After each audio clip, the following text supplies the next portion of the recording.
Olá pessoal, boa noite. Como é que vocês estão? Então, hoje a gente vai iniciar a nossa nova disciplina, né? Que é a cadeira de saúde da criança e do adolescente. É uma cadeira assim que é fácil, né? Os conteúdos são conteúdos legais, com certeza vocês vão gostar. Eu espero que vocês não tenham nenhuma dificuldade, né? Eu vou fazer de tudo para que vocês não tenham dúvidas, tá bom? E vai ser do mesmo jeito que a gente viu a cadeira de saúde do trabalhador, né? Eu ensinando aqui para vocês tirando as dúvidas quando a gente se encontrar online, tá bom? No caso, a aula de hoje vai ser mais sobre a introdução mesmo de saúde da criança e do adolescente, né? Então, o que é saúde da criança e do adolescente, qual é a classificação dos RNs, os cuidados imediatos ao RN, tá? É isso que a gente vai ver hoje, tá? Vai ser uma aula super tranquila.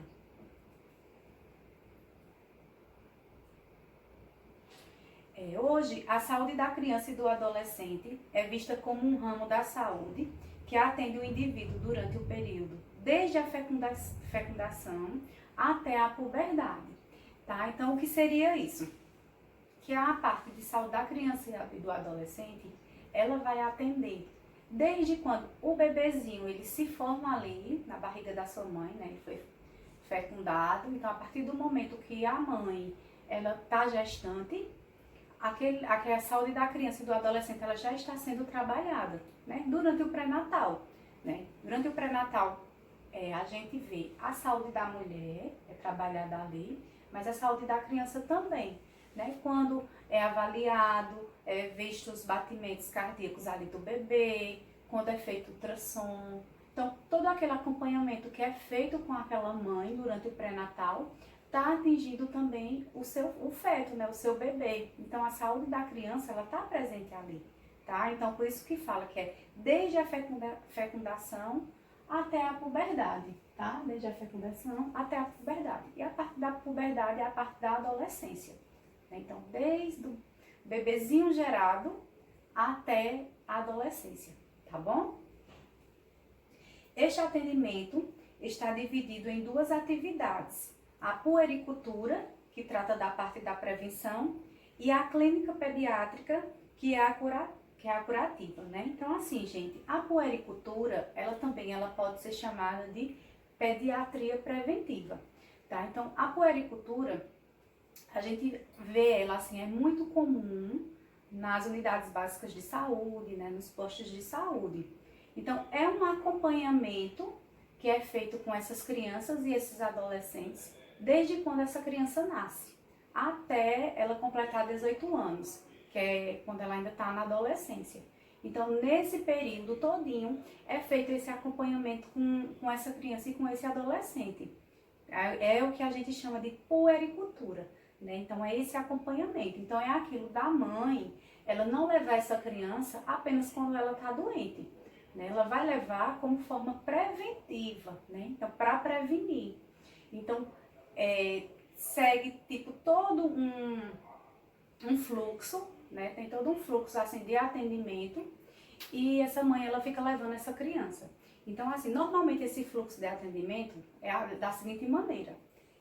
Quando a criança nasce, então nos primeiros dias de vida, a mãe ela já deve levar esse bebê para a enfermeira avaliar, né? Que quem faz a puericultura na unidade básica de saúde é a enfermeira, tá? Porém, a médica pediatra, ela também pode fazer esse acompanhamento.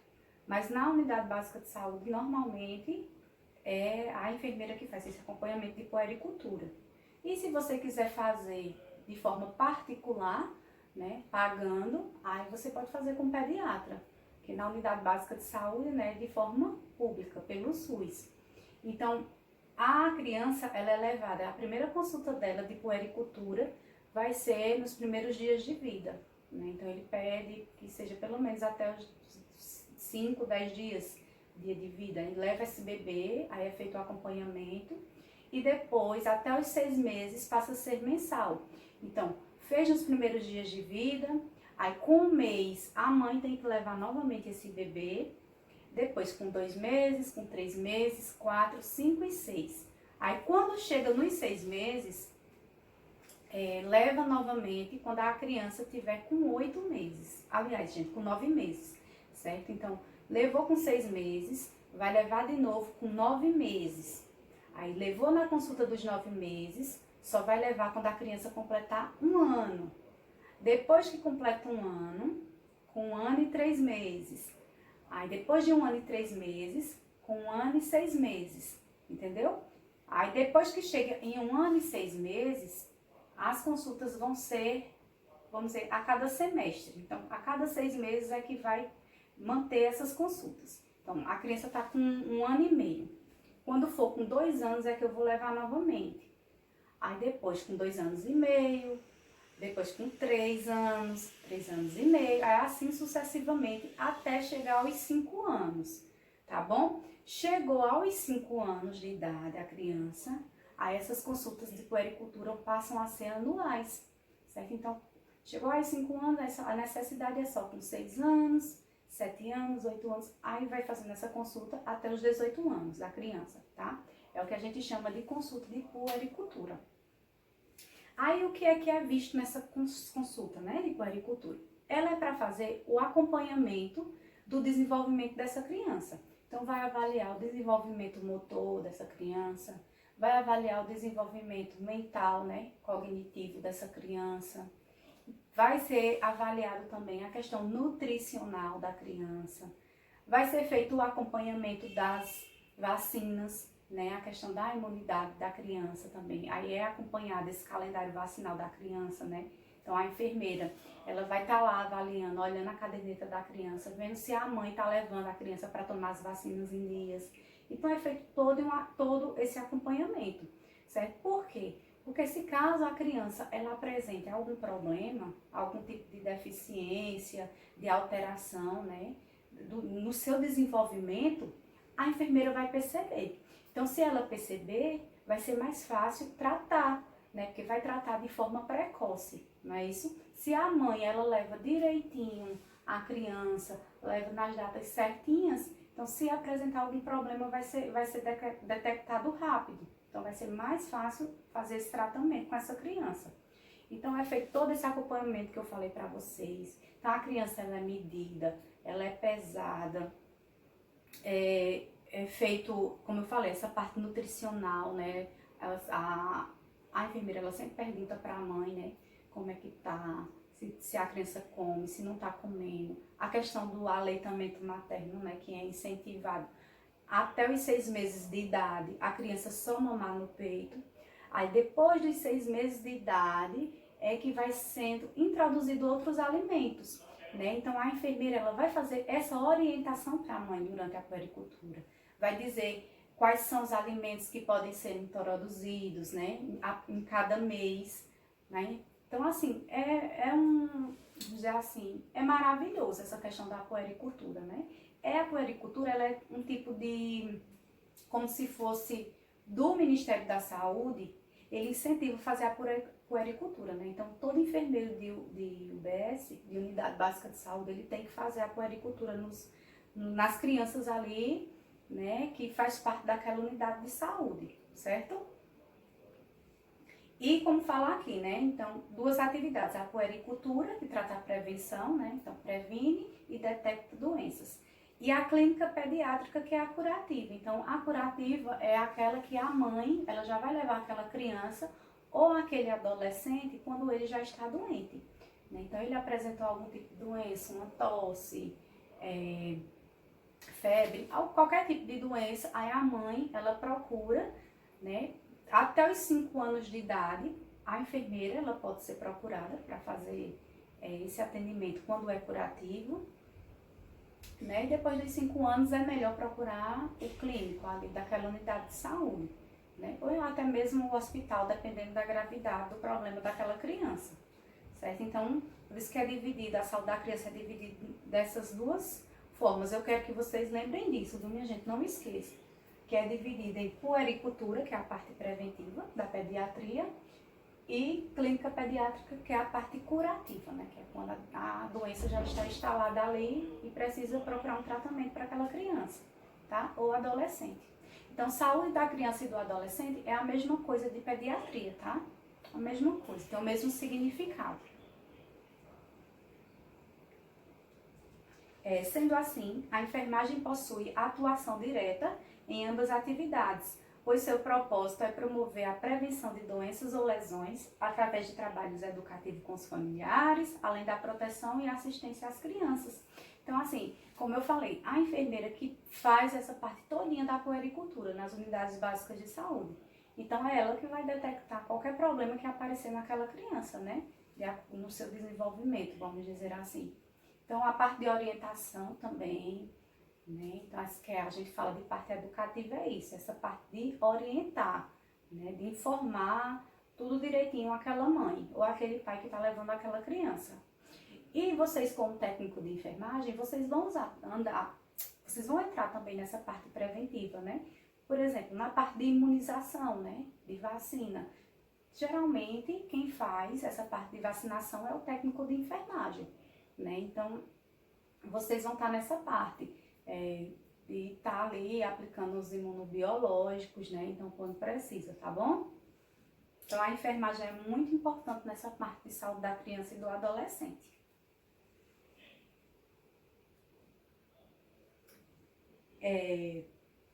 O acompanhamento do crescimento e desenvolvimento da criança constitui-se um dos pilares da saúde infantil e há inúmeras evidências científicas que norteiam as diretrizes do cuidado da atenção integral da criança estabelecidas pelo Ministério da Saúde para a promoção do crescimento e desenvolvimento da criança e para a prevenção de doenças na infância e também na idade adulta, né?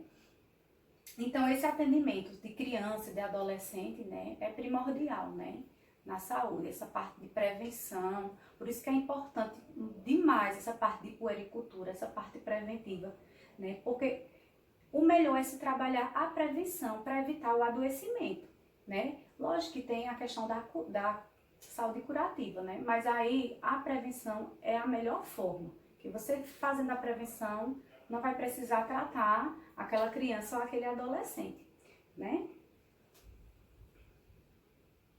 Então, assim, gente, como eu expliquei, essa parte de saúde da criança e do adolescente, principalmente a parte de puericultura, ela vai trabalhar mais essa parte de prevenção, certo? Por quê? Prevenindo é mais fácil a criança não adoecer. Caso a criança desenvolva alguma doença, desenvolva algo, né, diferente ali, alguma normalidade, então vai ser detectado de forma precoce e o tratamento vai ser feito também de forma precoce, certo?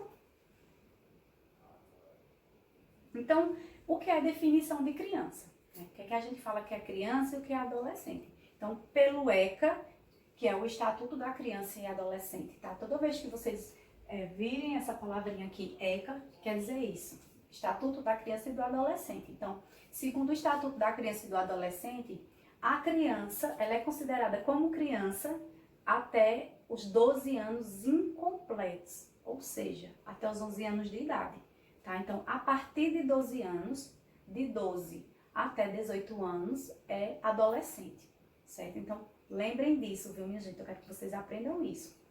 Menos de 12 anos, criança. Após os 12 anos até os 18, adolescente, tá bom? É aqui como falam, 12 anos de idades incompletos, para vocês não se atrapalhar e achar que é até 12 anos. Tá dizendo incompletos, então se é incompletos é até os 11, tá? Aí aqui tem uma observaçãozinha aqui, que é, porém excluiremos a faixa etária de 0 a 28 dias, visto que há uma especialidade do Departamento de Enfermagem responsável por essa população, saúde neonatal. O que isso quer dizer?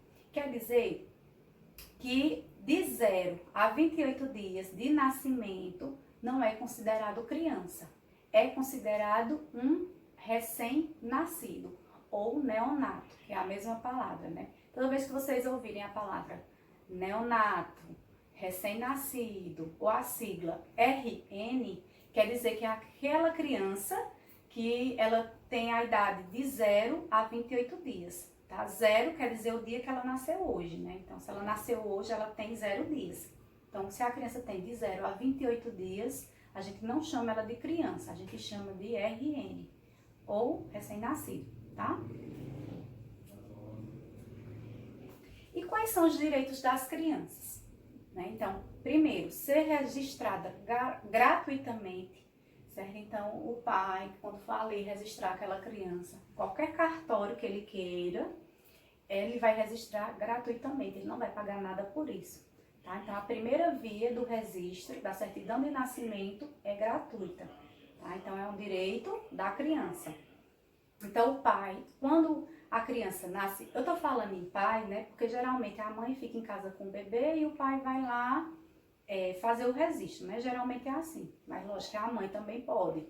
Então, assim, quando ou o pai ou a mãe vai lá registrar a criança, ela leva uma declaraçãozinha, que é o que a gente chama de DNV. Ó, DNV, que é Declaração de Nascido Vivo. Esse documentozinho é uma folhinha, ela recebe no dia que a criança nasce, lá no hospital. O hospital que a criança nasceu, a enfermeira vai lá, preenche aquela declaração e entrega uma cópia para o pai ou para a mãe. Então, com essa cópia é que é feito o registro da criança. Não tem como fazer o registro da criança sem essa declaração, sem esse DNV, tá? Declaração de nascidos vivos, tá? Realizar o teste do pezinho entre o terceiro e o quinto dia de vida, tá? Então, o teste do pezinho, ele é um exame que ele é obrigatório. Então, tem que ser feito em todos os RNs. Então, é obrigatório e é gratuito também. Lógico, se você quiser fazer particular, pela rede particular, você pode fazer também. Mas o SUS, ele também disponibiliza o teste do pezinho.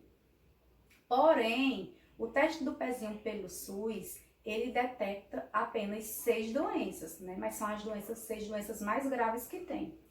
E você fazendo pela rede privada, ela vai detectar mais de 50 doenças. Se eu não me engano, são 53 doenças que é detectada pela rede privada. Então, se a mãe ou o pai preferir pagar, agora eu não sei o valor, né? Eu não sei se é barato, se não é, porque na época que minha filha fez, ela fez pelo público, pelo SUS. Então, eu não sei dizer mais ou menos quanto é o valor. Eu acredito que não deve ser barato, não, viu? Porque detecta mais de 50 doenças, né? E pelo SUS detecta 6, porém são doenças gravíssimas, né? Que é muito importante que os pais eles façam, realizem esse teste nessa criança. Aí, como o Ministério diz, né? Que tem que ser, que eles pedem para ser entre o terceiro e quinto dia de vida. Por quê? Porque o ideal é ser detectado o mais precocemente possível. Caso a criança ela tenha uma das 6 doenças, que o teste do pezinho diagnóstica, então é importante que seja feito esse diagnóstico cedo, certo? De maneira precoce. Lógico, se a mãe não fizer entre o terceiro e quinto dia de vida, ela vai poder fazer depois, até um mês e pouquinho faz também. Porém, existem algumas dessas doenças que é importante que ela seja detectada o quanto antes, para fazer o tratamento o quanto antes, entendeu? Porque são doenças muito graves, tá? Então, corre o risco da criança desenvolver, por exemplo, ela tem uma dessas doenças, e a mãe demora a levar para fazer esse exame e não tem como detectar de outra maneira, essa criança pode desenvolver algum sintoma muito grave e pode vir a óbito, tá? Então, por isso, o ideal é que seja feito nesse período.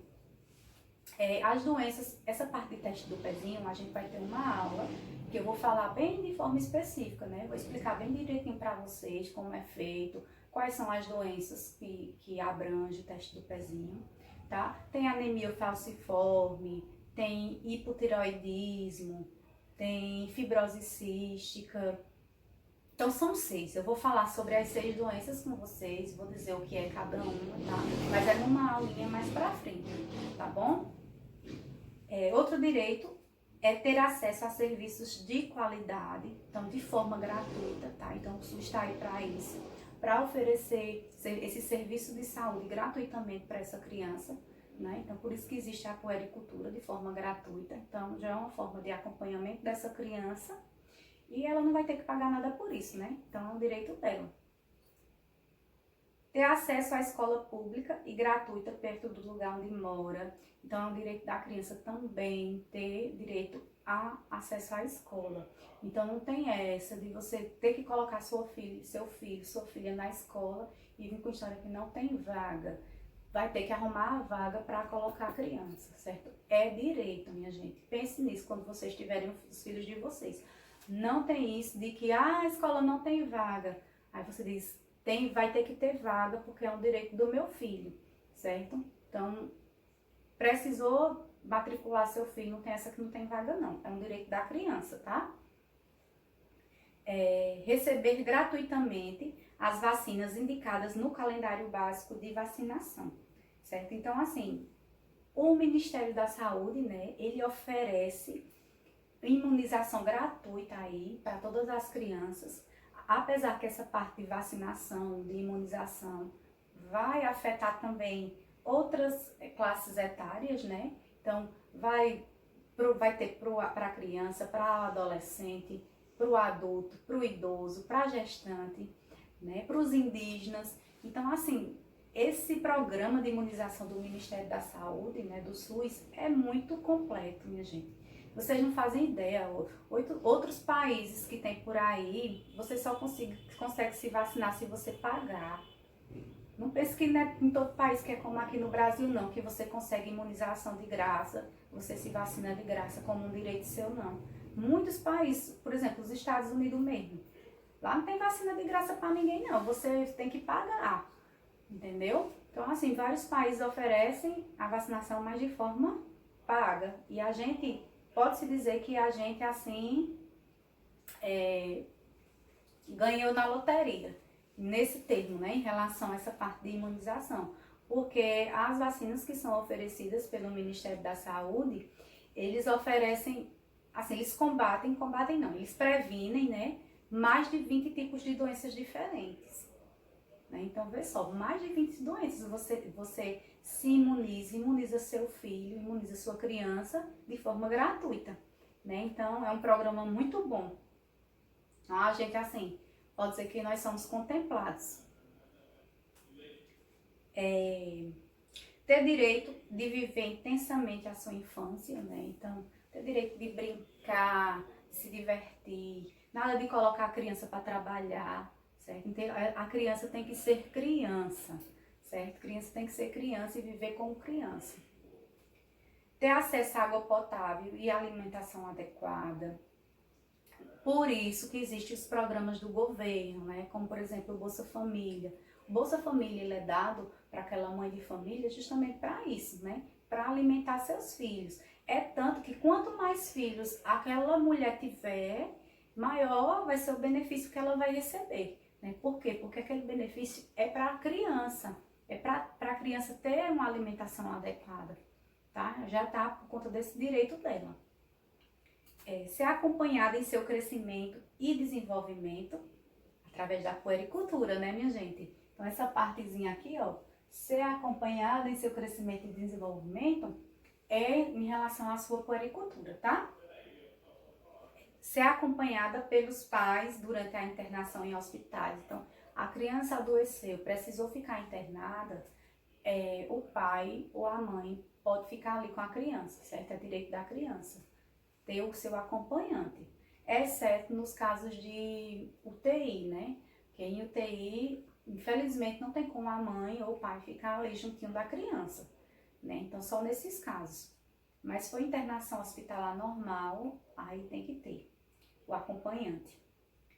Ter a oportunidade de brincar e aprender e viver em ambiente afetuoso e sem violência, né? Então, por isso que, caso uma criança alguém, né, faça alguma denúncia que essa criança está sofrendo maus tratos, né, então a justiça aí tem que entrar, né, não pode deixar isso acontecer, porque o direito da criança ela viver em um ambiente afetuoso e sem violência. Né, então houve a denúncia, aí a justiça ela entra aí para tentar resolver esse problema.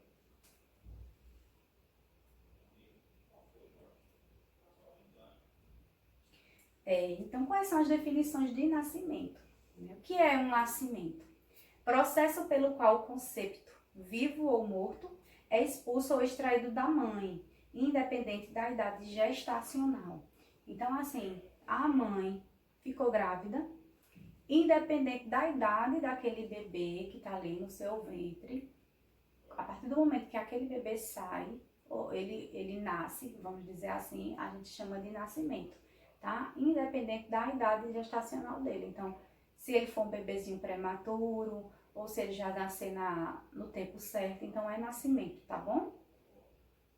RN é recém-nascido, neonato ou recém-nato. É a criança do nascimento até o 28º dia, os primeiros 28 dias de vida. Foi o que eu falei para vocês, né, lá naquele primeiro slide.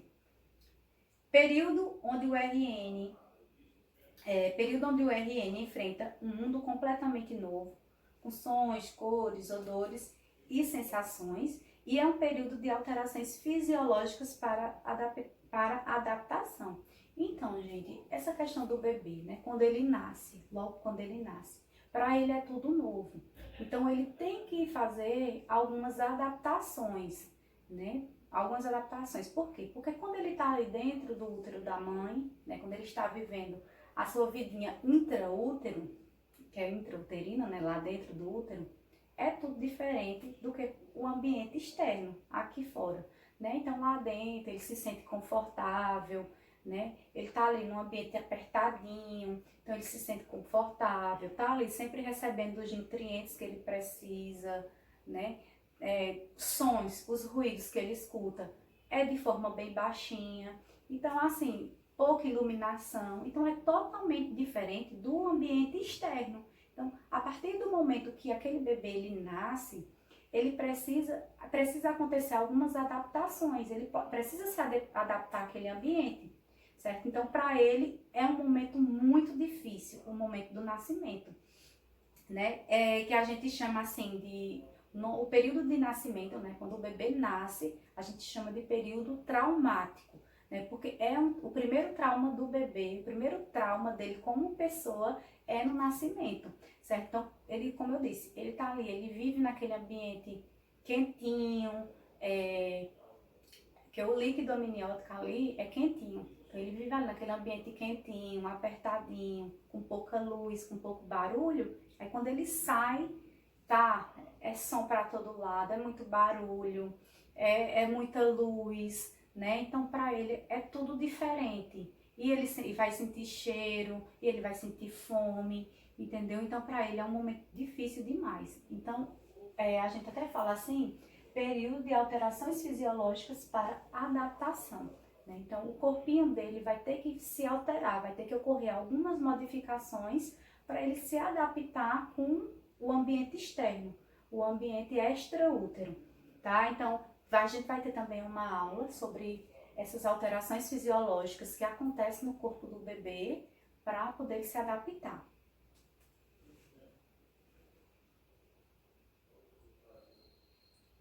A classificação dos RNs.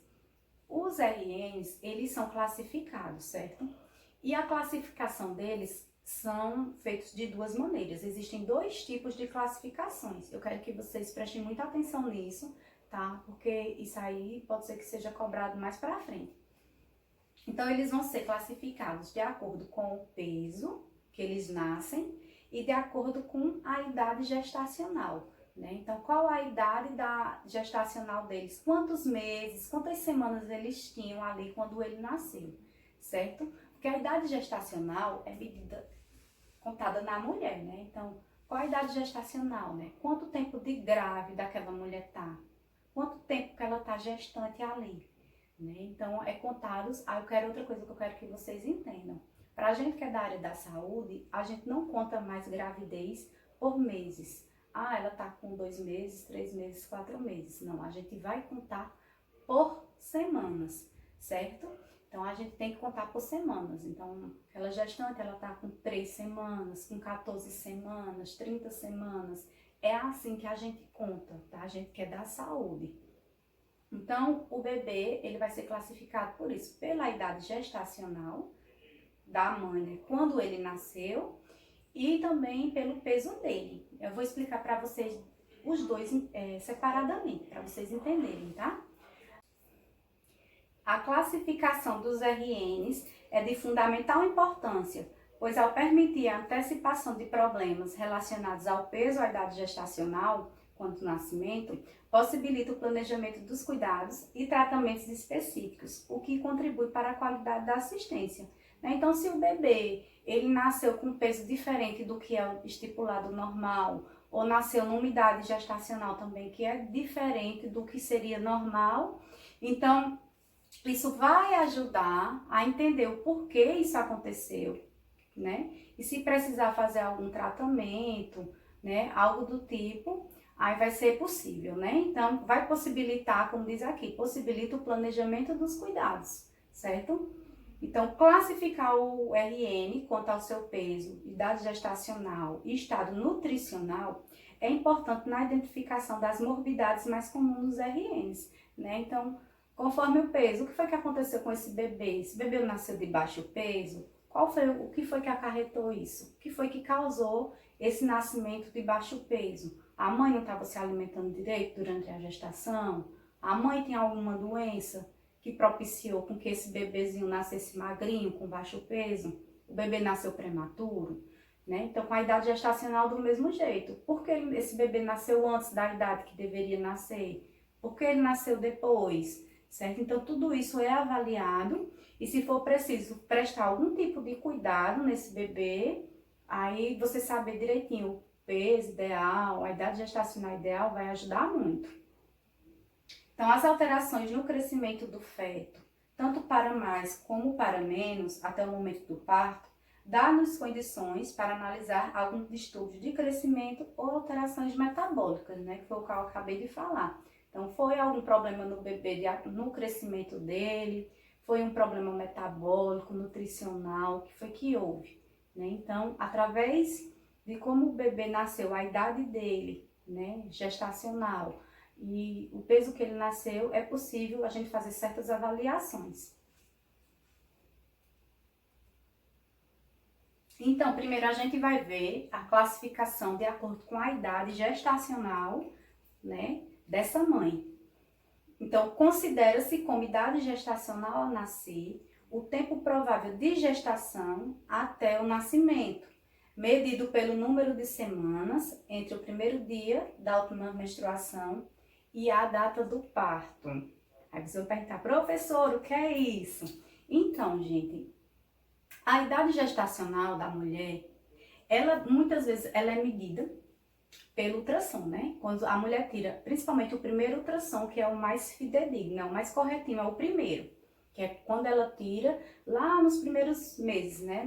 Vamos dizer assim, no primeiro trimestre, entre os 3 primeiros meses ali de gestação, quando ela tira aquele ultrassom, ele é o mais fidedigno de todos, de idade gestacional e de data provável de parto, tá? Porém, um outro método da gente medir a idade gestacional dessa mulher, né? Quantas semanas de gestação essa mulher tá, é através da DUM, que é data da última menstruação, DUM, data da última menstruação, certo? Isso aqui, essa parte, vocês vão ver bem direitinho quando vocês forem pagar a cadeira de saúde da mulher, tá? Então, assim, eu não vou adentrar, assim, aos detalhes, porque isso aí vocês vão ver mais pra frente, porque precisa de uns cálculos e é um pouquinho complicado, tá? E a gente tá vendo saúde da criança, não é saúde da mulher, tá?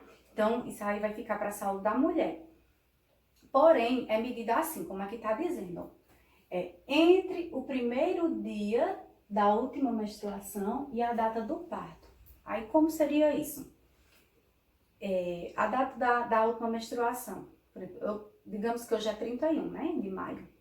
Hoje é 31 de maio, aí eu descobri que eu estou grávida hoje. Hoje eu descobri que eu estou grávida. Aí eu quero saber com quanto tempo eu estou gestante, né? Então, qual é a minha idade gestacional? Porém, eu não fiz ultrassom, mas eu quero saber com quantas semanas eu estou de grávida. Aí, para eu fazer esse cálculo, eu vou ter que lembrar qual foi a data da minha última menstruação, certo? Quando foi o último dia que eu menstruei? Aí eu tenho que lembrar. Quando foi que eu menstruei pela última vez? Eu tenho que lembrar do dia. Então, por exemplo, hoje é 31 de maio. Então, digamos que a minha última menstruação foi dia 28 de fevereiro, por exemplo. Aí eu vou contar né, de fevereiro até aqui, eu vou contar em semanas, de lá dessa data, né, da última menstruação até a data de hoje. Aí eu vou contando nas semanas, né? Então vai dar o meu total de semanas. Porém, existe uma formulazinha também que a gente pode fazer, certo? É um cálculo que a gente faz.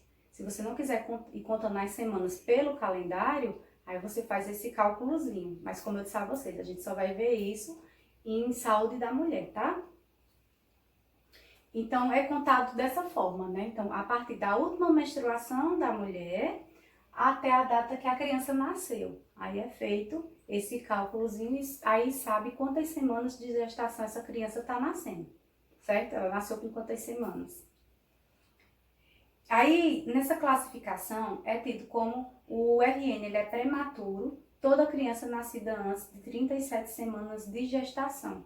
Por quê? Porque o normal da criança nascer, vamos dizer assim, o período normal da criança vir ao mundo, a idade gestacional que a mãe tem que estar, é de 37 semanas até 41 semanas e 6 dias. Então, se esse bebezinho ele nasceu nesse período de 37 semanas completas ou 41 semanas e 6 dias de gestação, a gente chama de criança a termo, RN a termo, que ele nasceu no tempo certinho, tá?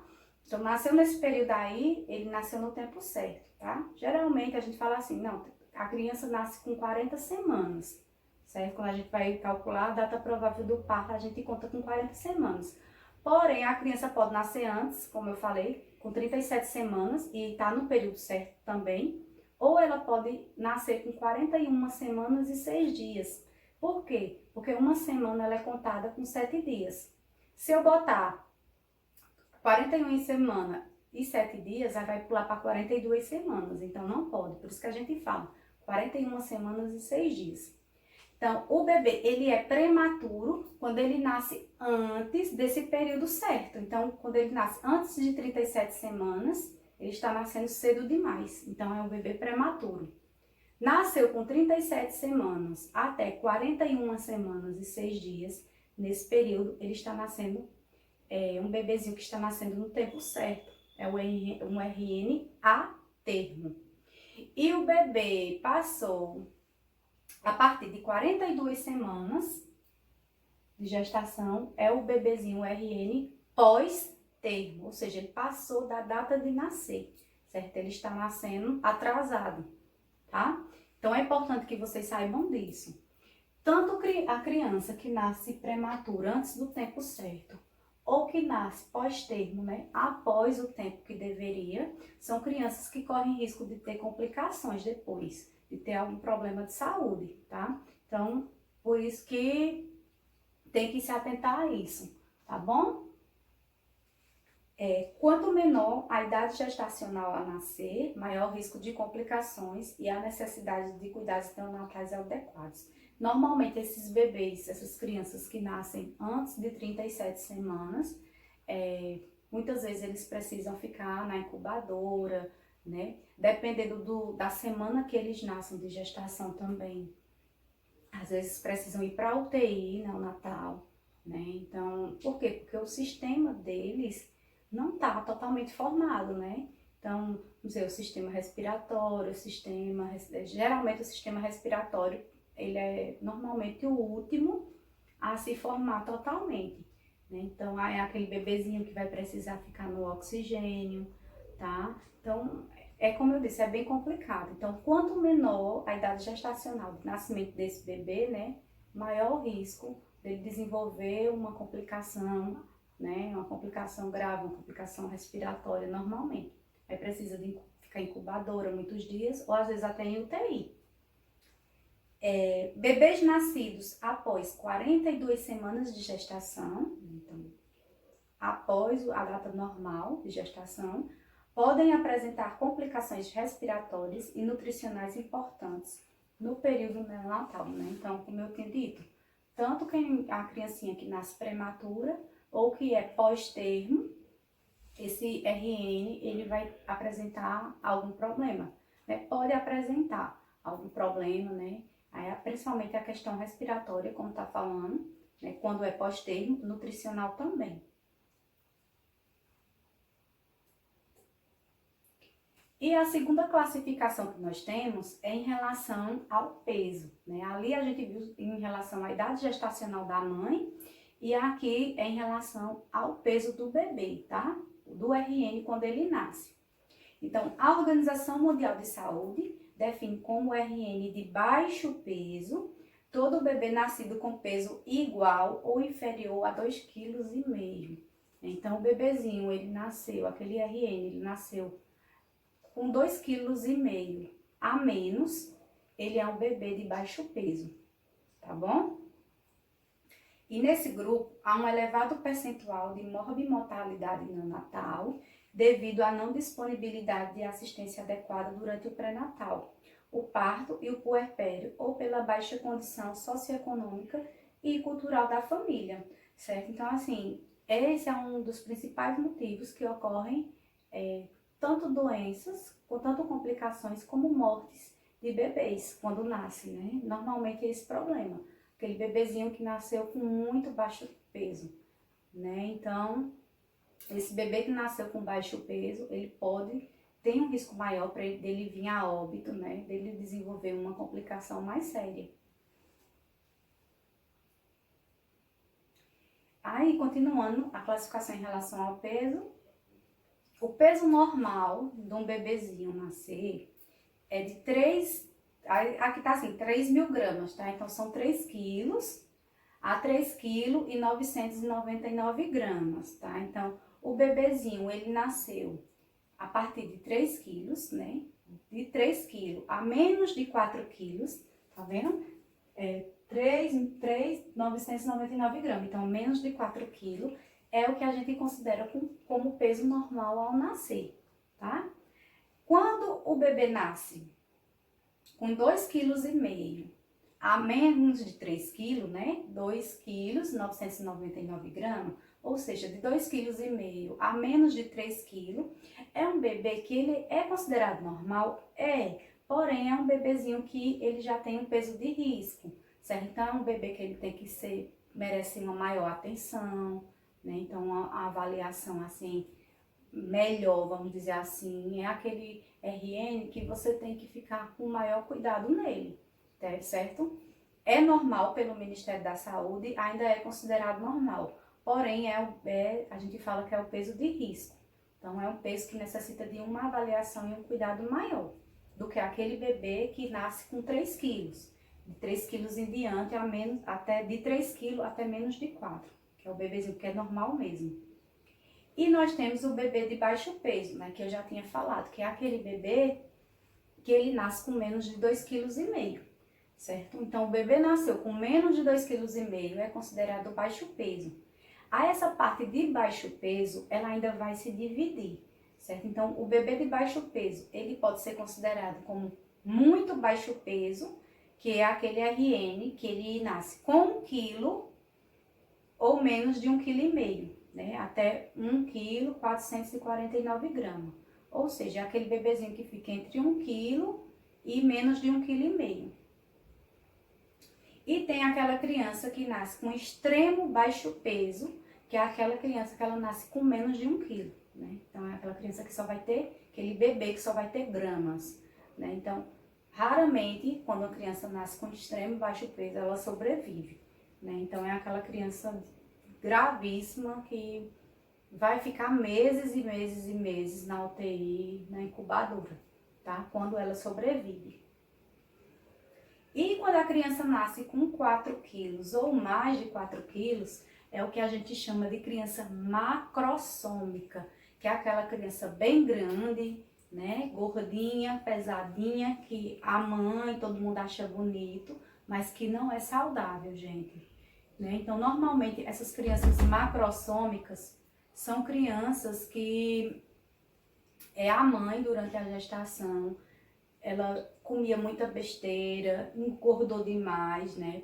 A própria mãe, ela, vamos dizer assim, ela aumentou muito o seu peso, ou então é aquela mãe que desenvolveu diabetes gestacional Então, normalmente, quando a mãe ela desenvolve diabetes gestacional, a criança ela nasce com mais de 4 quilos.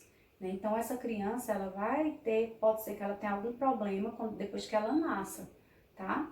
Então, não é legal criança grande demais, criança pesada, tá?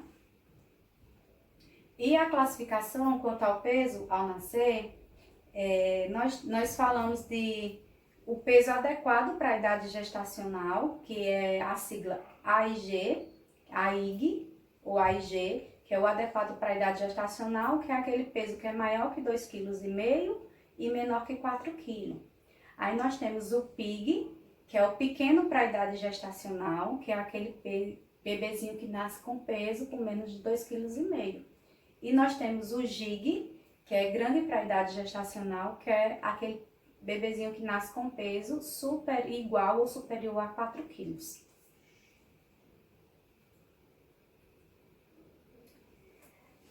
Aí, quais são os principais fatores que causam baixo peso ao nascer?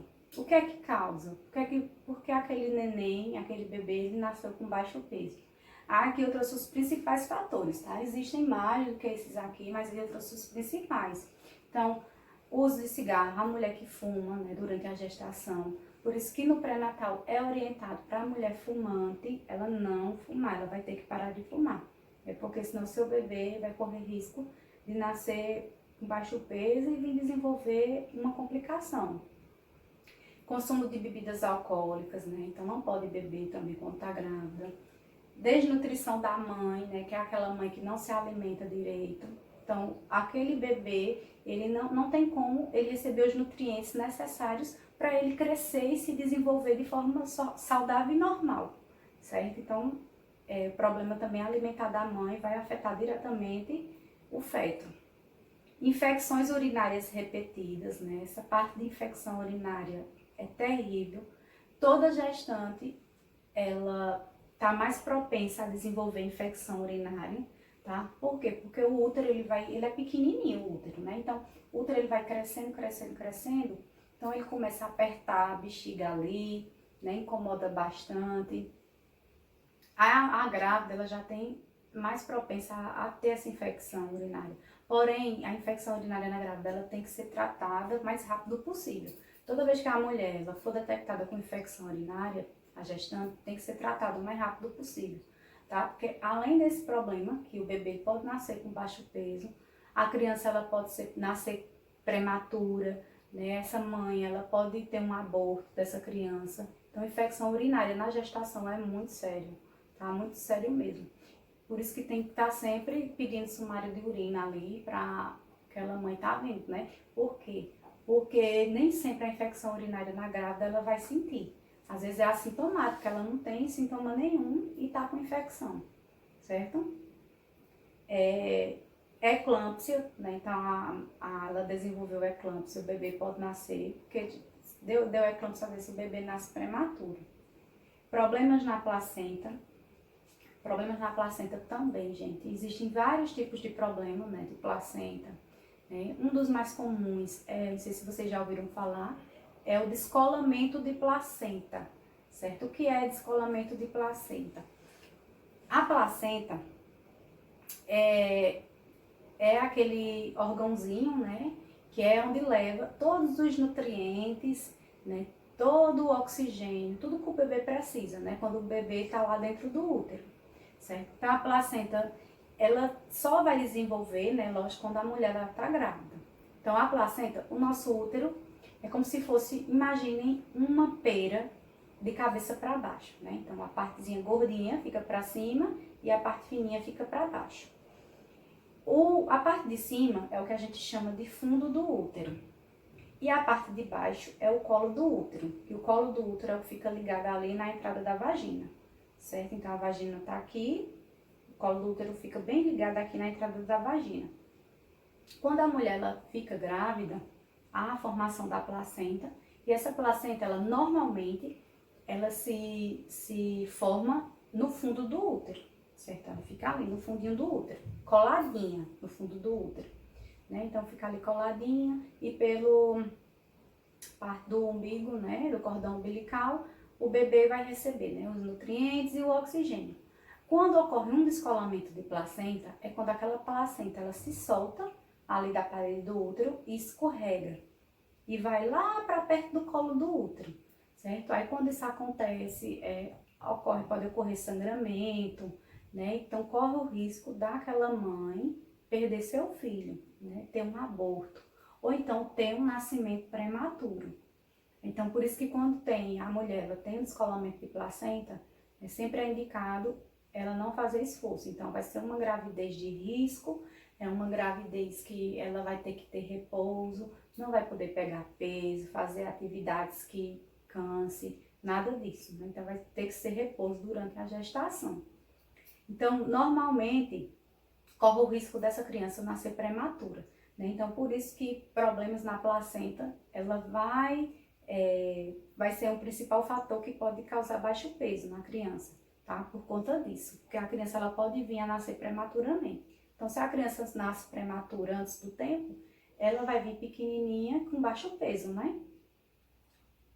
Anemia grave também, tá? Essa questão da anemia, porque se a mulher ela está com anemia grave, quer dizer que ela não está tendo suporte de nutrientes adequados. Então, a criança também não está sendo nutrida, né? Deformidades no útero e prematuridade, né? Então, a criança nasceu prematura, ela vai nascer com baixo peso, com certeza. E quais são as principais complicações, né, devido ao baixo peso? Como eu falei, existem mais, só que eu trouxe as principais, tá, gente? Então, assim, tá falando que geralmente quanto menor o peso a nascer, maior o risco de complicação, né? Então, quanto menor o peso, quanto mais prematura essa criança, maior o risco de complicação. Então, ela pode desenvolver hipoxemia, que é baixo níveis de oxigênio, ou seja, a criança ela não vai conseguir respirar direito, tá? Não vai conseguir oxigenar normalmente. Então, é aquela criança que vai ficar com problema respiratório, tá? Pode desenvolver incapacidade de manter a temperatura corporal, né? Então, como eu expliquei para vocês, quando ela tá lá dentro do útero, ela tá bem aquecida, né? Ela tá bem quentinha.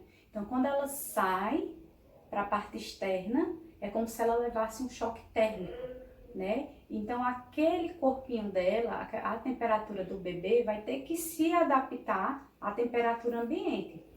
E quando ela nasce com baixo peso, dificulta essa parte de adaptação, né? Então, o bebê muitas vezes não consegue se adaptar à temperatura normal e manter sua temperatura correta, certo? Aí isso pode causar uma hipotermia, né? Que é quando a criança ela está com temperatura corporal abaixo da normal.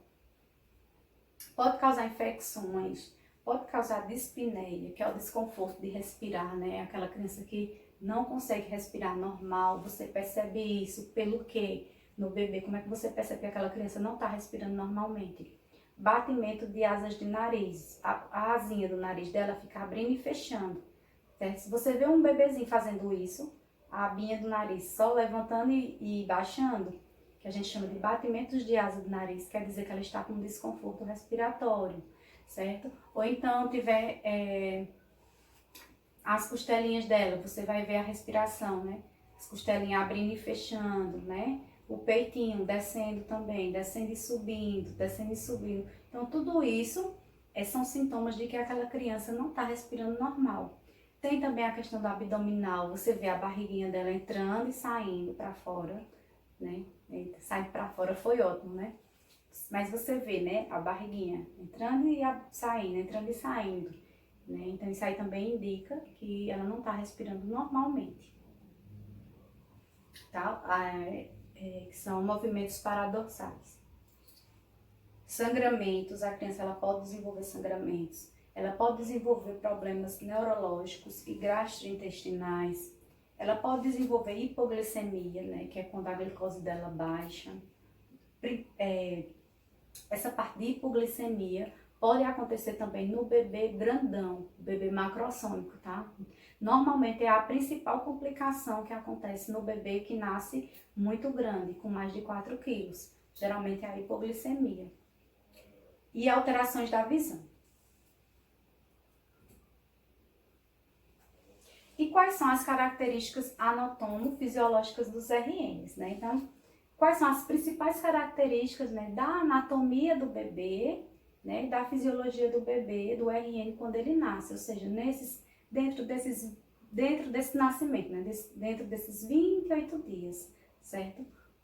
Como é essas características, certo? Então, essas características, elas vão facilitar para a gente, quando a gente tem o conhecimento de quais são essas características, quando não tiver de acordo com o normal, a gente vai ver que está errado ali. Nossa, tem algo errado aqui, né? Então, se está errado, então a gente vai procurar o que é que está acontecendo para aquelas medidas, para aquelas características estarem diferentes, né? Então, isso indica que tem algum probleminha ali, né? Então, por isso que é importante que a gente conheça essas características. Então, quais são as principais características?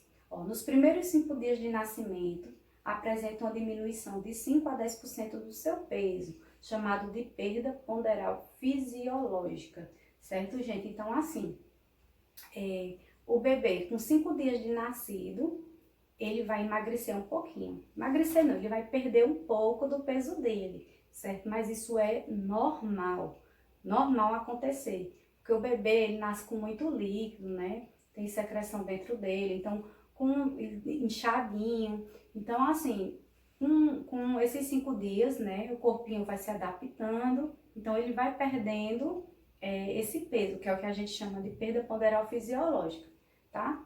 Aí, só que aqui tá falando assim, ó. Mas para o RN a termo, ou seja, aquele que nasceu no tempo certo, entre o 8º dia de vida, e para o RN prematuro, entre o 15º dia de vida, deve recuperar o peso do nascimento, certo? Então, nos primeiros 5 dias, ele vai perder o peso, um pouquinho de peso, porém, para aquele bebê que nasceu na data certinha, né, no tempo certo, a partir do 8º dia, ele vai começar a ganhar novamente peso. E para o bebê prematuro, que nasceu antes do tempo, esse peso dele ele vai voltar a ganhar a partir de 15 dias, né? 15 dias que ele nasceu, ele já vai começar a engordar novamente. E o perímetro cefálico, né? O que seria perímetro cefálico? É o perímetro da cabecinha do bebê, certo? Então, o perímetro cefálico, ele também segue, vamos dizer assim, uma característica, né? Tem um valor, que é dito como correto, que é o valor certinho. Então, assim, o perímetro cefálico, ele normalmente deve medir de 34 a 36 centímetros, né? Então, é medido como? Pega uma fita métrica, essa fita métrica normal, de costureira, do mesmo jeito. Pega uma fitinha métrica, aí é colocado acima dos olhos do bebê, ali, acima da sobrancelha, aí é medido, né? Aqui até chegar a parte de trás da cabecinha do bebê. Aí você tem que medir bem justinho, apertadinho. Não pode apertar demais, mas também não pode deixar a fita folgada, porque senão vai dar erro. E 1 centímetro, 2 centímetros já conta, né? Então você tem que tentar medir o mais fidedigno possível. E nessa medição, o normal do RN nascer é com 34 a 36 centímetros, o normal. Por quê? Porque quando dá alguma alteração nesses centímetros, pode ser que aquela criança ela tenha algum problema neurológico, certo? Porque essa medida de perímetro cefálico, ela serve para a gente ver se a criança tem algum problema lá no cérebro dele, no desenvolvimento do tamanho do cérebro. Então, aqui está dizendo, ó, perímetro cefálico com crescimento rápido é hidrocefalia, ou seja, o bebê nasceu com a cabeça com perímetro cefálico muito maior, né, maior, ou então, conforme ela vai passando os dias, a cabeça dela for aumentando muito rapidamente, corre o risco dessa criança estar com hidrocefalia, certo? Hidrocefalia ou macrocefalia. Se vocês virem essa palavra, macrocefalia é a mesma coisa, que é o que a gente chama de cabeça d'água, né? Que, como está aqui na foto, é o bebezinho, né? Que a parte intracraniana dele ali é cheia de líquido, certo? Cheio de líquido. É por isso que a gente chama de cabeça d'água. E se o crescimento for lento ou tiver medida em centímetros, né? Menos de 33 centímetros, esse bebê ele pode ter microcefalia, certo? Que é esse bebezinho aqui, ó, que você vê que o cérebro dele é pequenininho, né? Porque no período que esse bebê ele estava em formação ali na barriga, foi calcificado essa partezinha e o cérebro ele não teve como crescer, né? Então nasce assim, ó, tá vendo? Que a gente viu muito, não foi naquela época da zika, que estava dando muita zika, né, na gestante, e a gente teve um surto de microcefalia muito grande, né? Muitas crianças nasceram com microcefalia, por conta do zika vírus. Certo? Aqui, ó, como é que tá medindo, tá vendo? Acima da altura da sobrancelha. Porém, aqui a gente vê que tá um pouquinho folgado, aí você tem que colocar bem ajustadinho para poder fazer as medidas bem corretamente. O perímetro torácico deve ser sempre 2 a 3 centímetros menor que o cefálico, né? Então, vai medir o perímetro torácico também do bebezinho. Então, vai colocar a fita métrica acima ali da linha mamilar do RN e vai medir direitinho. Aí, o perímetro torácico, ele é sempre menorzinho do que o cefálico, tá? E, ao nascimento, encontra-se por volta de 3,2 kg, sendo a média mais elevada entre meninas, 3,300, do que entre os meninos, 3,100, sem que haja explicação válida para isso. Então, assim, a média de nascimento do bebê em peso é o bebê nascer com 3,2 kg mais ou menos. Porém, pelas estatísticas que já foi feita, né, quando é menina, sexo feminino, né, ela normalmente nasce com 3,3 kg e quando é masculino com 3,1 kg. Então, geralmente o bebê masculino nasce mais magrinho do que a menina. E o bebê poderá perder fisiologicamente até 10% do seu peso até o 5º dia, né? Eu já tinha falado sobre isso. Porém, o ganho de peso em média é de 700 gramas por mês, né? Então, todo mês aquele bebezinho ele vai ganhar quase 1 quilo por mês, certo? Então, até o 5º mês, né? Então, até o 5º mês, o peso vai aumentando, né? 700 gramas mais ou menos. Então, quando esse bebê ele faz o acompanhamento da puericultura lá na UBS, a enfermeira nela faz isso. A puericultura ela é feita essa medida, né? A criança ela é pesada, é feito a medição do perímetro cefálico, do perímetro torácico, né? Então, é vista a estatura da criança também, que é a altura da criança, né? Que quando é bebê, a gente não fala estatura, né? A gente fala comprimento. Então, é visto tudo isso do bebê, tá? A estatura, né? A gente não é a altura, é a estatura, tá? Da criança. Então, é visto tudo isso. Aí é feito esse acompanhamento lá na UBS, é anotado direitinho, certo? Aí, até o 5º mês, como eu falei, vai aumentando pelo menos 700 gramas, né? Quase 1 quilo. Aí, a partir do 5º mês de idade da criança, né? Já diminui um pouco esse aumento de peso. Né? Aí tá falando que ganha em média meio quilo. Pronto, aqui a gente vai começar falando sobre os cuidados imediatos ao recém-nascido. O que é cuidados imediatos? São aqueles cuidados que são realizados no bebê, no RN, assim que ele nasce. Vamos dizer assim, são os primeiros cuidados que são prestados àquele RN, certo? A gente vai ver quais são eles. Entende-se por assistência imediata aquela prestada ao RN logo após o nascimento, né? Foi o que eu falei. E são procedimentos universais e obrigatórios, né? Então, todo lugar do mundo são realizados esses procedimentos, são realizados esses cuidados.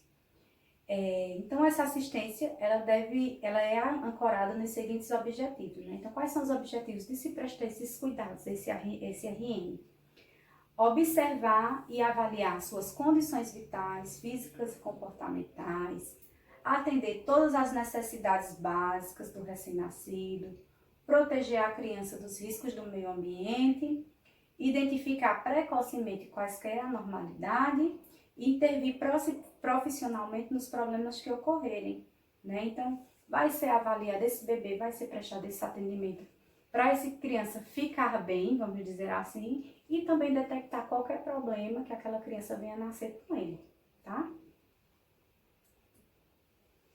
Então, primeiro, quais são os primeiros cuidados que a gente tem que fazer após o nascimento do RN?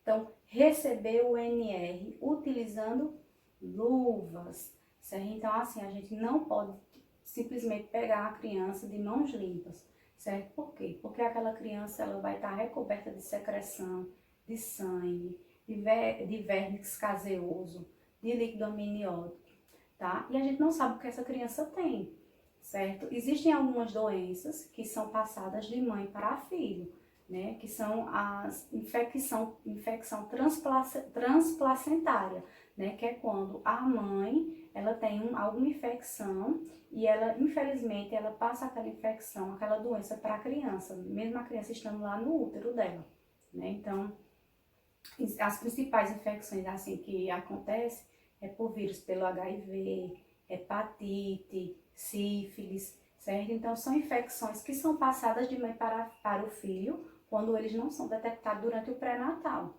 certo? Porque se for detectado no pré-natal que a mãe tem alguma dessas doenças, aí tem todo um tratamento que é feito para que essa criança ela não venha se infectar, tá? Mas aí pode acontecer dela se infectar.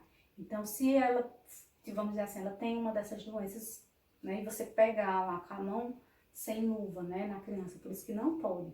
Então, criança nasceu, né, você tem que pegar a criança para você levar para fazer os cuidados. Então, você já coloca uma luva estéreo, tá, e vai lá pegar o bebê para poder começar os primeiros cuidados.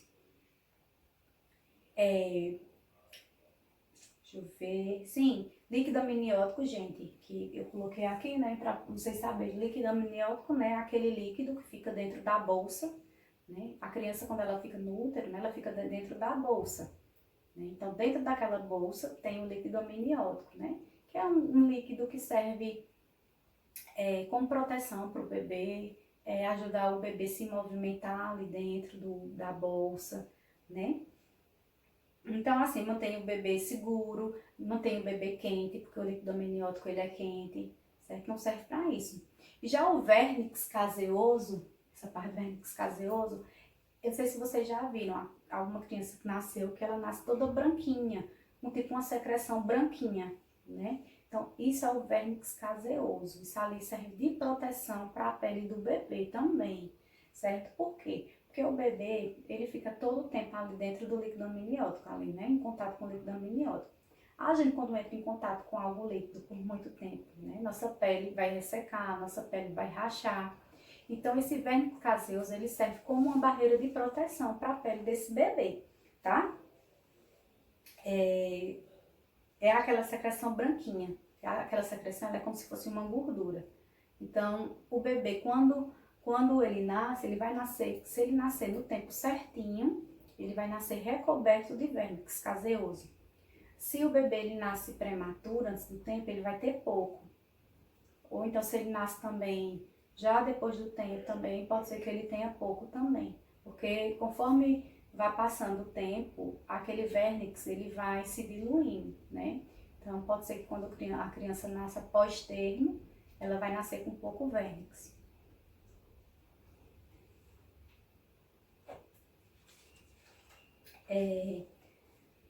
Depois que você leva a criança... Ai, gente, peraí, vou voltar aqui. Pronto, primeiro você pega a criança com a luva, né? Aí depois você vai secar e aquecer o RN, né? Então, você vai envolver esse bebê, né? Então, vamos dizer assim, o obstetra tirou o bebê lá da mãe, né? A criança nasceu, então vai entregar para você. Vocês, como técnico de enfermagem, vocês vão prestar esses primeiros cuidados, viu, gente? O técnico de enfermagem faz isso. Então, vai entregar para você. Então, você vai pegar esse bebê ou com um lençol ou com um campo, o que for, mas vai estar esterilizado, vai ser estéril, tá? Você já vai estar com suas luvas estéreis também. Você vai pegar esse bebê, vai levar lá para a salinha, onde faz os primeiros cuidados, aí você vai colocar no berço aquecido esse bebê, né? Porque, como eu falei, o bebê lá dentro, ele tá bem quentinho. Quando ele sai, tem o choque térmico.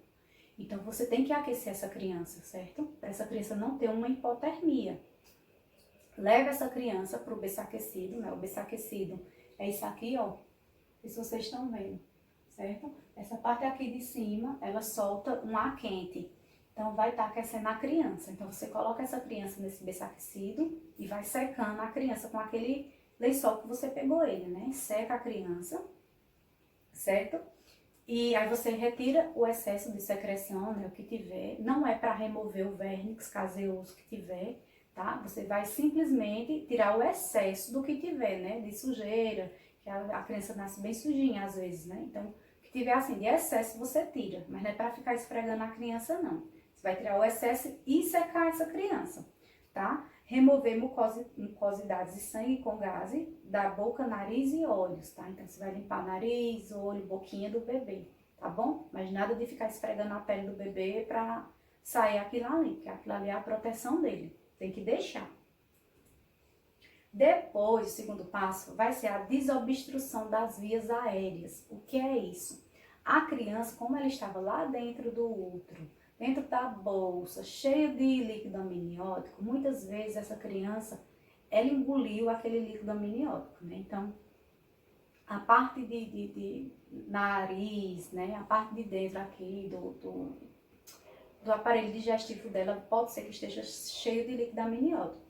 Então, você vai fazer essa desobstrução, certo? Como é que você vai fazer? Com uma sondinha. Então, você vai pegar uma sonda uretral, que é aquela sonda que é usada para coletar urina, certo? A pequenininha, bem fininha, que é a infantil, você vai pegar essa sondinha e você vai introduzir, né, no bebê, no RN. Mas de que forma? Primeiro você vai pegar o RN, por exemplo. Deixa eu voltar aqui só para vocês verem. O RN tá aqui, tá?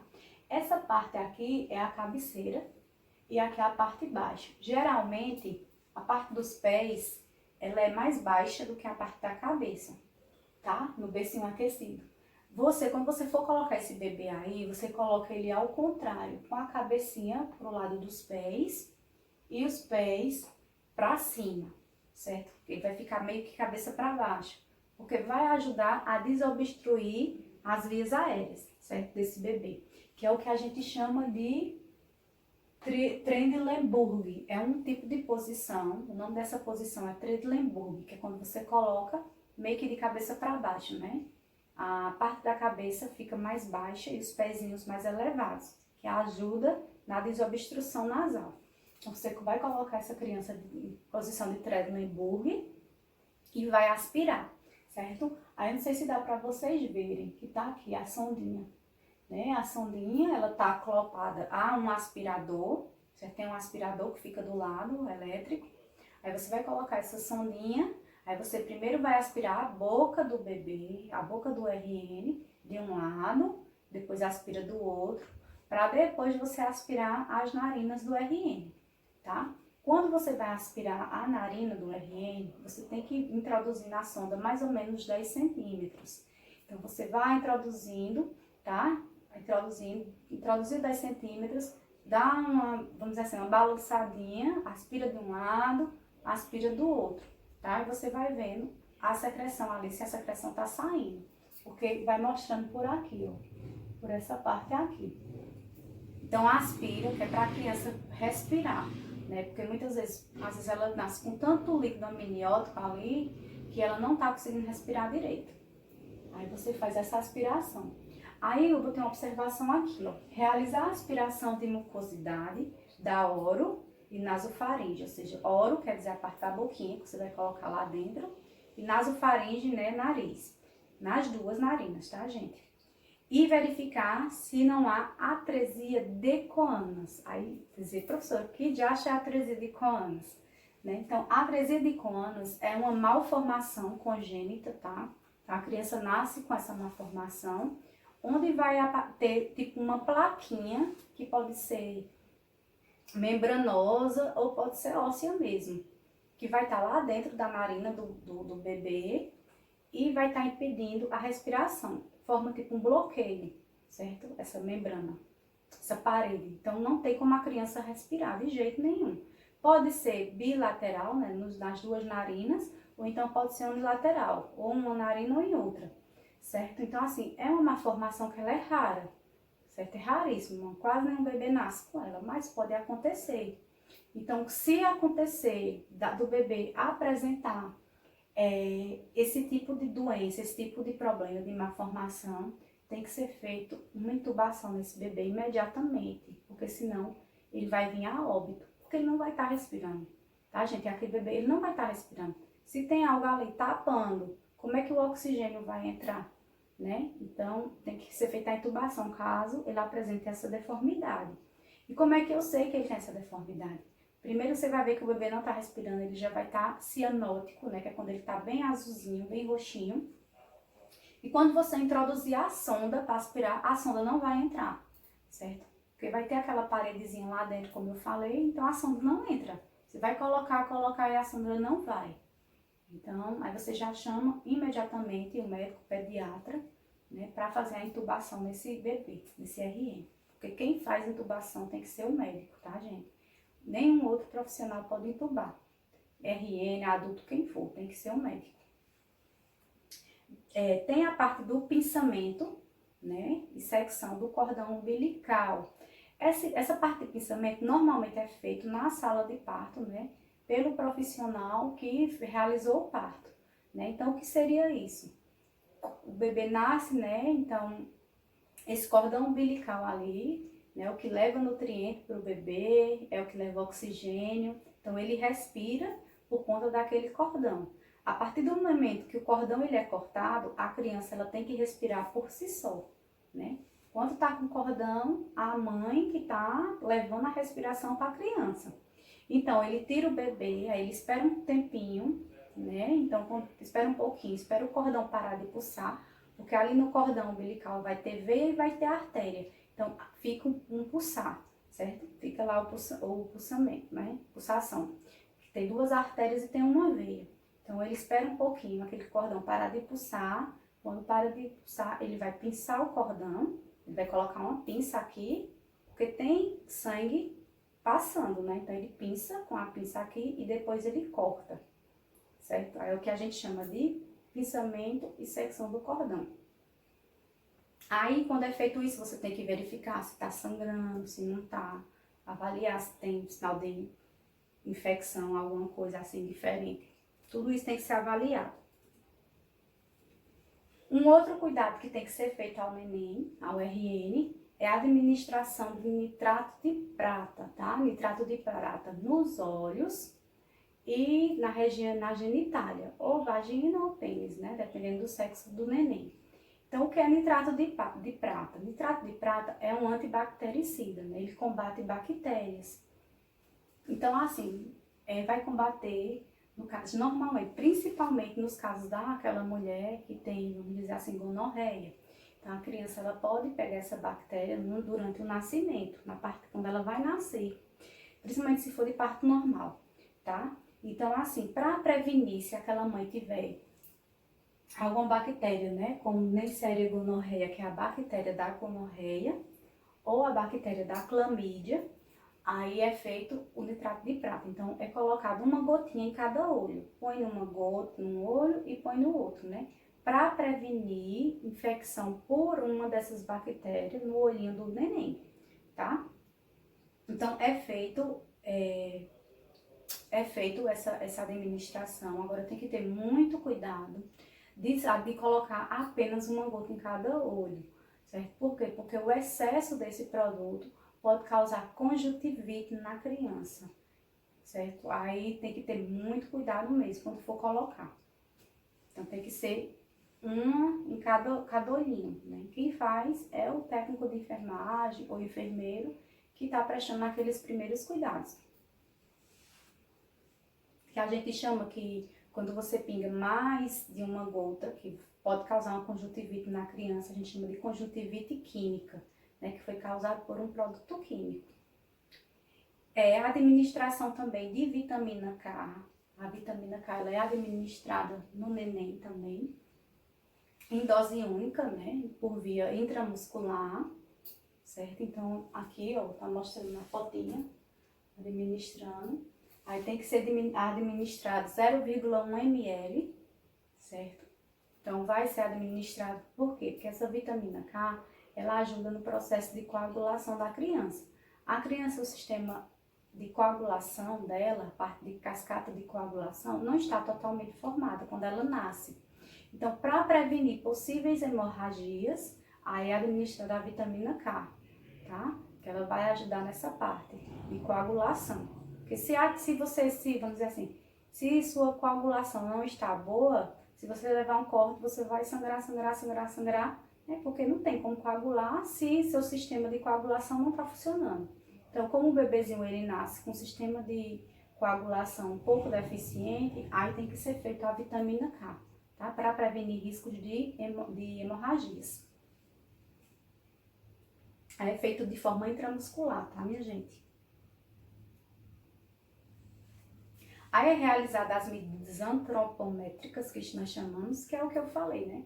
É feito o peso, é verificado o peso do bebê, medido o perímetro cefálico, o perímetro torácico e é visto a estatura da criança, né? Qual o comprimento dela, com quantos centímetros essa criança nasceu.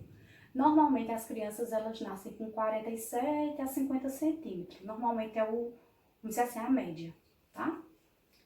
E é feita a identificação do RN, lógico, tem que fazer essa identificação, tá? É feita uma pulseirinha para esse RN e é colocado ou no bracinho, no antebraço dele, ou é colocado no tornozelo. Aí nessa pulseirinha de identificação, vai colocar o nome da mãe, vai colocar o sexo da criança, o peso, a hora que nasceu, tá? A data que nasceu, é colocar tudo direitinho colocado na criança. Para quê? Para evitar troca de bebê. Né? Imagina, dependendo do hospital, várias mães ganhando filhos ao mesmo tempo. Né? E se acontece uma troca nesses meninos? Ave Maria. Então, a pulseira de identificação já serve para isso, entendeu? Para prevenir que ocorra uma coisa dessa, né? Uma troca de criança. E essa identificação também é feita no prontuário e na carteirinha da criança. Aí é feita também, nessa parte de identificação, a impressão plantar. Então vai pegar o pé do bebê, o pezinho dele, aí coloca tipo um carimbozinho e carimba na carteirinha da criança, tá bom?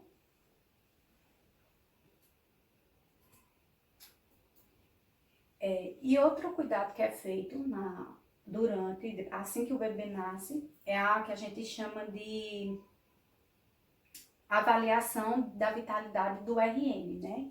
Que é uma escala que a gente usa para medir avaliar essa vitalidade da criança, ver se a criança nasceu bem, se a criança ela nasceu respirando bem, entendeu? E esse nome dessa escala se chama escala de Apgar, tá vendo? APGAR, escala de Apgar. Toda vez que vocês virem isso, lembrem, é uma escala que serve para medir a vitalidade daquela criança quando ela nasce, né? Nos primeiros minutos de vida dela, tá?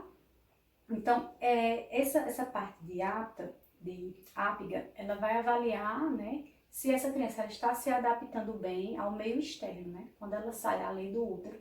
Será que ela está se adaptando bem, né? Será que ela está com dificuldade de receber O2? O que é que está acontecendo com esse bebê?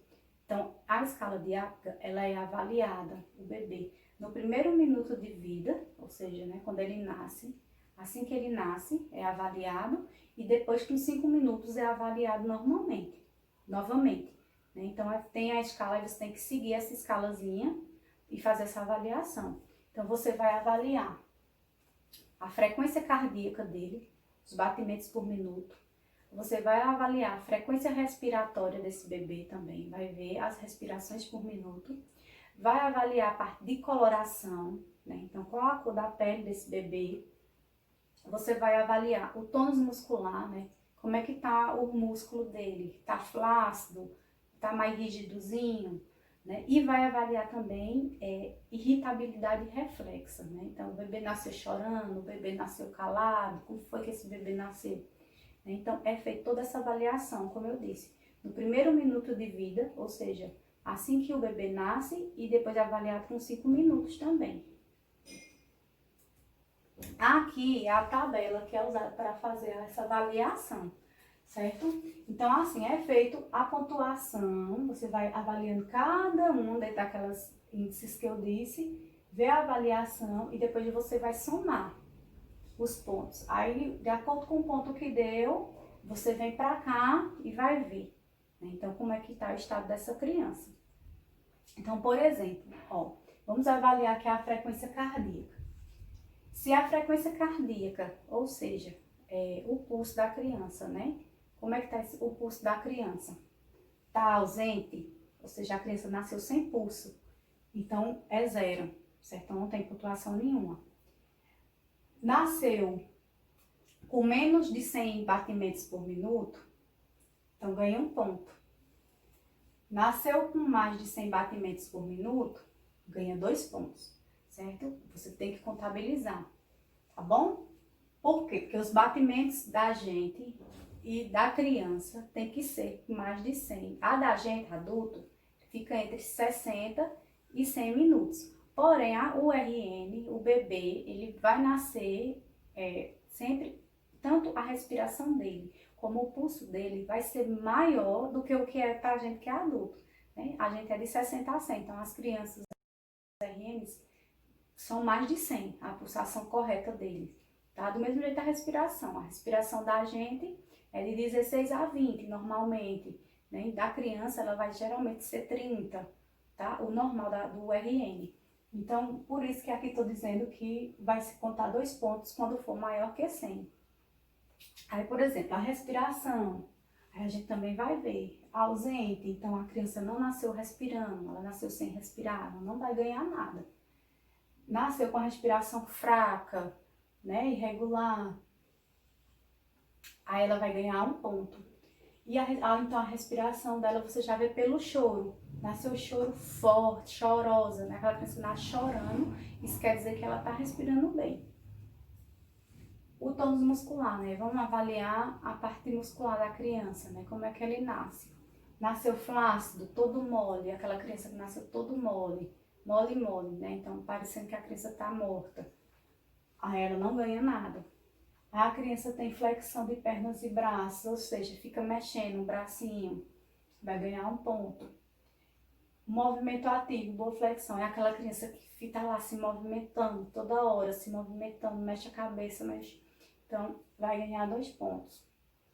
Aí a cor da pele também vai ser avaliada. Então, se aquela bebê nasceu cianótico, nasceu azul mesmo, roxo, ou então nasceu pálido, aí não vai ganhar nada.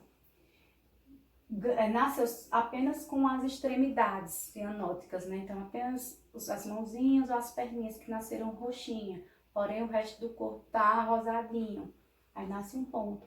E se ele nascer totalmente rosado, aí ela vai ganhar 2 pontos.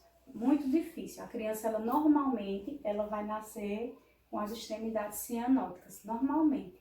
É muito difícil uma criança nascer totalmente rosadinha.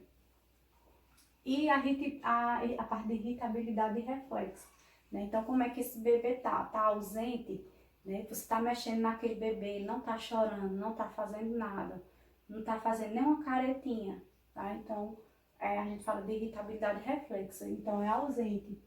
Porém, ele tá fazendo algum movimento. Quando você mexe nele, né? Que você vai aspirar ele tá se mexendo, tá chorando, então ganha 1 ponto. E com 2 pontos se ele espirrar e se ele chorar forte. Aí ganha 2 pontos, tá? Aí pronto, aí você vai somar todos esses 5 índices, você vai pontuar e depois vai fazer a soma. Se a soma total der de 0 a 3 pontos, quer dizer que essa criança ela está em sofrimento grave, ou então ela está com asfixia grave, ou seja, ela não está respirando, ela não está tendo oxigenação no corpo dessa criança e ela pode vir a óbito.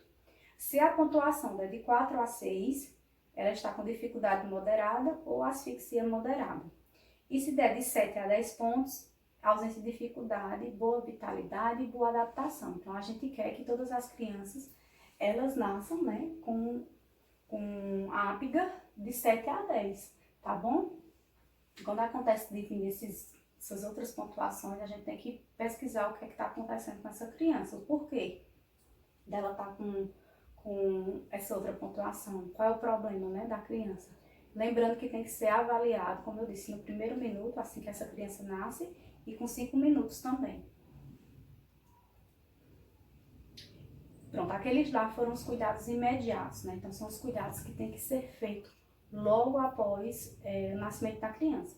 E existem os outros cuidados que a gente chama de cuidados mediatos, né? Que são aqueles cuidados que são realizados já depois, né, com 1 hora depois do nascimento, né, já depois, não é aquele cuidado que tem que ser na hora, assim que o bebê nasce. Então, nós temos o contato mãe-bebê, né, então tem que levar o bebê o mais rápido possível para a mãe, né, então incentivar o afeto, né, o aconchego, né, da mãe com seu filho, né, incentivar a questão da amamentação precoce. Então, botar para amamentar o mais rápido possível, o máximo que der, já coloca o bebê lá ali no peito para mamar, tá? Então, é importante iniciar esse contato o mais rápido possível, né? O mais precocemente possível, esse contato da mãe com o filho. A questão da higiene, nada de dar banho no bebê assim que o bebê nasce, certo? Então, no mínimo, tem que esperar 6 horas após o nascimento para dar o primeiro banho no bebê. No mínimo 6 horas, tá? O Ministério da Saúde fala que é bom com 24 horas, né? Mas a gente nunca espera esse tempo todo. Então, depois de 6 horas, aí você já pode dar o primeiro banho no neném. É feito também a imunização, né, com BCG e hepatite B. Então, são as 2 vacinas que são realizadas após o nascimento da criança. Então, antes da criança ter alta e ir para casa, ele tem que ser imunizado com essas 2 vacinas. Então, as vacinadoras, elas vão até o hospital realizar esse tipo de vacina, tá? Então, é a BCG, né? É a BCG, que é aquela que é para tuberculose, né, na forma grave, que é aquela que fica a cicatriz, né? Vocês lembram? Que é feito no nosso deltoide, né? Então, o deltoide é o nosso músculozinho que fica aqui, né, abaixo. Então, é feito a vacina aqui, mas de forma intradérmica, né? Então, vai ser só na pelezinha. Então, é aquela vacina que nasce a feridinha, né? Que fica a feridinha e depois forma a cicatriz, certo? Então, tem que ser feito, né, logo quando a criança nasce, tá? As vacinadoras vão lá. Então, tem que ser feito no deltoide, no braço direito da criança, tá, gente? A vacinação é no braço direito, deltoide. Músculo deltoide, que é o músculo do braço. E a administração da hepatite B também é realizado na criança, mas aí é no vasto lateral da coxa, né? Então, vai ser feito na coxinha da criança, do ladinho da coxa. Vai ser na mesma região que é realizado a vitamina K, certo? Só que vai ser a vitamina K quando o bebê nasce, né? Não falei que tem que ser feito intramuscular? Aí é na vasto lateral também da coxa, do mesmo jeito da hepatite B, tá bom? Então, tem que ser feito essa imunização no vasto lateral da coxa, de forma intramuscular. E também é feito o exame físico completo nesse bebê, né? Então, vai procurar ver se tem alguma anormalidade, se essa criança nasceu com algum problema que seja visível ali durante o exame físico, dá para perceber, certo? Então, é feito, como eu falei aqui, céfalo-caudal. Então, o que é isso? Vai começar a examinar o bebê daqui, começando da cabeça até os pés. Então, é um exame completo. Então, tem que avaliar todo o corpo do bebê. Então, o céfalo-caudal, sempre começar pela cabecinha até chegando aos pés. Porque você fazendo dessa forma, não tem risco de você ficar sem inspecionar alguma área do corpo, né? Então, você vai seguindo essa ordem. E é feito também o controle e avaliação dos sinais vitais dessa criança, tá? Então, é avaliado os sinais vitais, que é sinais vitais, temperatura, a frequência cardíaca, né? Frequência respiratória desse bebê, tem que ser feito também esse controle, né? Faz a avaliação dos sinais vitais e depois fica fazendo esse controle enquanto a criança estiver internada. A temperatura normal da criança, do RN, né, após o nascimento, é de 36 a 36,5 graus. A frequência respiratória dele vai ser de 30 a 40 respiração por minuto. E a frequência cardíaca de 80 a 170, tá? Porém, a média é 140, o ideal, né? Normalmente é 140 o ideal. E a pressão arterial, se for medir a pressão também do bebê, geralmente é baixinha. É 75 por 50 milímetros de mercúrio, tá bom? Então, esses aqui são os dados básicos, assim, normais. E temos que ter essa orientação à família, né? Então, essa parte de cuidados também vai estar relacionada também à família. Então, tem que orientar o pai, tem que orientar a mãe dessa criança, né? Então, sobre o quê? Sobre as características do lactente, explicar direitinho, principalmente se for mãe ou pai de primeira viagem, né? Então, tem que explicar o que é normal na criança. Ó, mãe, é normal isso, acontecer isso, para a criança, para a mãe não se assustar, né? É a questão do aleitamento materno, tem que ser incentivado, tem que ser conversado. Os cuidados de higiene, então explicar para a mãe como é que dá o primeiro banho, né? Falar como é que faz toda a higiene do bebê, quando vai limpar a fraldinha, né? Principalmente se for menina, nunca limpar de trás para frente, né? Sempre fazer o contrário, se for realizar a limpeza, né? Após a criança defecar, né? Fazer cocô, sempre fazer essa higienização, né? Da frente para trás, para o bumbum, para evitar risco de contaminação, né? Essa criança vem desenvolver uma infecção. Cuidados com o cordão umbilical, né? Então, explicar para a mãe como é que faz a limpeza, né? O tempo que esse umbiguinho vai levar para cair. Enquanto não cai, tem que fazer a limpeza, limpar com álcool a 70, nada de ficar colocando nada em cima, porque o pessoal mais velho, né, tem a mania de colocar coisas em cima para o umbigo cair mais rápido, né? Então, explicar que não pode fazer isso, ensinar só que tem que higienizar só com álcool mesmo. Falar como se prevenir a diarreia, né? Nada de estar dando outro tipo de leite à criança, porque pode causar diarreia essa criança, então dá só o leite do peito. E incentivar o envolvimento dos pais em todos os cuidados, né? Então, incentivar o pai também a ajudar a mãe na troca de fralda, né? Então, é isso. Todos esses cuidados, essas orientações, né, tem que ser feito pela equipe de enfermagem. Então, a gente, como enfermagem, a gente tem um papel muito importante nos primeiros cuidados do bebê, né? E nos cuidados depois também. Como eu falei, na parte da puericultura ali, que a gente vai acompanhar essa criança desde o nascimento, né? Até virar adolescente lá perto da fase adulta, até os 18 anos. Bom, gente, então é isso. Nossa aula foi essa. Espero que vocês tenham gostado, certo? Se ficou alguma dúvida, aí a gente tira na nossa aula online, tá bom? Espero que tenha ficado tudo claro, mas se tiver alguma dúvida, podem anotar para vocês não esquecerem e me perguntem, tá bom? Então, um beijo para vocês e fiquem com Deus.